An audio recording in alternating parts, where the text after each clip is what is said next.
Hello, my name is Stephen White, and I'm a doctoral candidate in the psychology department in the field of behavioral neuroscience.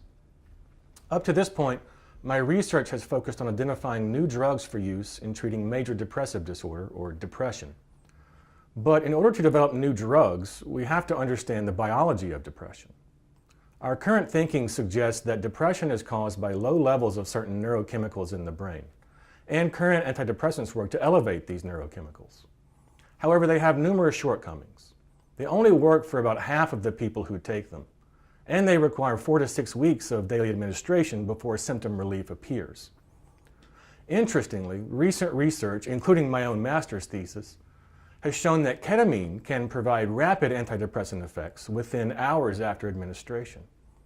Now, this is interesting because ketamine works on a completely different neurochemical system than typical antidepressants.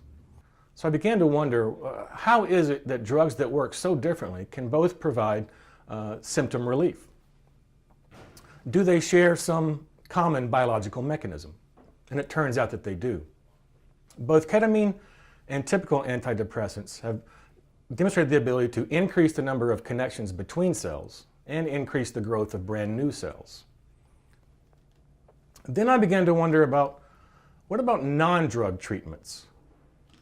Things like cognitive behavioral therapy, psychotherapy, electroconvulsive therapy, even exercise, have all shown ability to treat depressive symptoms to some degree. And it turns out that all of those treatment options also share the same mechanism. They've all shown the ability to increase the number of connections between cells and increase the growth of new cells. My dissertation is a review of our understanding of the biology of depression, in which I propose that the theory we've been working under for the past 60+ years is completely wrong.